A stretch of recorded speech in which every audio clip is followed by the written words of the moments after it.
세계 최대 아동 성착취물 다크웹 사이트 웰컴 투 비디오를 운영한 손정우가 아버지로부터 고발을 당했습니다. 무슨 사연일까요? 이용 변호사의 뉴스와법에서 자세히 얘기해 보도록 하겠습니다. 이 변호사님 어서 오십시오. 네, 안녕하세요.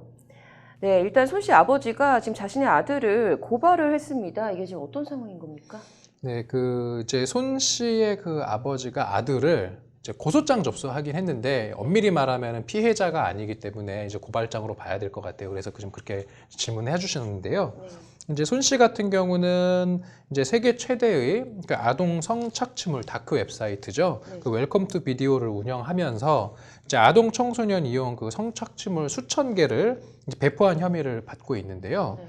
이제 이 손 씨 부친이 자신의 아들에 대해서 이제 고발을 한 이유는 뭐 이겁니다. 이제 아들이 범죄 수익 은닉 규제법을 위반했다. 네. 구체적으로 보면 이제 본인의 정보를 아들이 동의 없이 이용해서 은행 계좌 등도 개설을 하고 이제 범죄 수익금을 은닉하는데 그러한 계좌를 사용하고요. 네. 그 다음에 뭐 자신이 땅을 구입하는데 아들이 돈을 보태줬다고 하는 건데 그 보태준 돈이 또 범죄 수익금이다. 그러니까 네. 그 범죄 수익을 은닉한 거다 이런 식으로. 네. 그 다음에 할머니의 병원비를 또 아들이 이제 지급해주고 했는데 그것 역시도 범죄 수익금으로 한 거다. 이러면서 이제 범죄 수익 은닉 규제법을 위반했으니 조사를 해서 아들을 한국에서 처벌해달라. 지금 이렇게 하고 있는 거죠. 네. 아버지가 자신의 아들을 고소한 좀 특별한 이유라도 있을까요? 뭐 지금 많이 이제 이야기가 나왔지만 아들의 그 미국 송환을 막고자 하는 것으로 풀이될 수밖에 없는 상황인 것 같습니다. 실제로 그 아버지가 아들이 미국 송환을 막아달라고 청원을 올렸던 것이 되게 큰 논란이 되기도 했었잖아요. 네. 그래서 손정우가 지금 미국으로 송환이 될 것 같아요. 현재까지 상황을 놓고 보면. 네. 왜냐하면 우리나라에서 손정우가 이미 처벌을 받기는 했는데 그 처벌을 받은 혐의에 이 자금 세탁 혐의는 포함이 안 돼 있었거든요. 네. 그러니까 미국에서 자금 세탁, 우리나라 죄로 보면 이제 범죄 수익 은닉 규제법이 되겠죠. 네. 이렇게 아직 처벌받지 않은 혐의를 적시를 해서 이제 송환 요청을 했기 때문에 이렇게 그러면 이중처벌 금지 원칙에 위반되지 않기 때문에 얼마든지 송환해 줄 수 있는 상황이거든요. 네. 그래서 이제 아버지가 이렇게 아들을 고발을 한 이유는 우리나라 법에 의해서 처벌이 되면 외국 송환이 안 될 수도 있다라는 어떤 그런 좀 셈법을 가진 것이 아닌가 이렇게 볼 수 있을 것 같습니다. 네. 뭐 어쨌든 미국에서든 한국에서든 처벌을 받는 거는 마찬가지일 것 같은데 이게 좀 뭐 형량이 크게 차이가 있는 겁니까? 뭐 꽤 차이가 있습니다. 우리나라 같은 경우는 이제 범죄 수익 은닉 규제법 위반 혐의가 이제 인정이 되면 5년 이하의 징역이나 3천만 원 이하의 벌금인데요. 네. 반면에 미국 같은 경우는 네.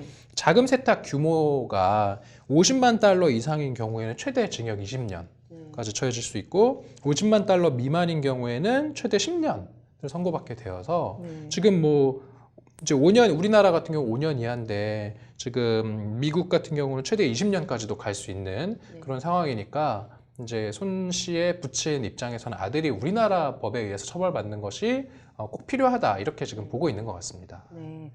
지금 검찰은 그렇다면은 고소장을 접수를 했을 것 같은데 현재 진행 상황은 지금 어떻게 되고 있을까요? 이제 고발장이 접수가 되면 이제 수사가 진행되는 게 맞고요. 네. 예를 들어서 고발장에 적혀 있는 내용이 그 자체로도 범죄가 아예 안 된다. 이러면은 이제 뭐 고발장이 각하되기도 하는데 지금 이 케이스 같은 경우는 그렇진 않거든요. 그렇기 때문에 지금 서울중앙지검 형사 4부의 사건이 배당되어 있는 상황이라고요. 아마 수사가 앞으로 진행될 수 있는 상황인 것으로 보입니다. 네. 그럼 뭐 일단 예정대로 범죄인 인도 심사는 진행을 하는 거죠? 그렇죠. 이게 범죄인 인도 심사가 지금 이미 기일이 잡혀 있어요. 그래서 손 씨 범죄인 인도 심사가 오는 19일 서울고등법원 형사 20부에서 심리가 열릴 예정이거든요. 네. 그러니까 이 심리는 심리대로 진행이 될 상황인 거죠. 네. 그래서 법원이 이제 만약에 그 인도 심사 청구를 받아들이면 네. 손 씨는 이제 절차에 따라서 미국으로 송환이 될 수 있는 상황입니다. 네. 검찰이 좀 이번 손 씨 부친의 이 고발 어떻게 좀 진행을 하게 될까요?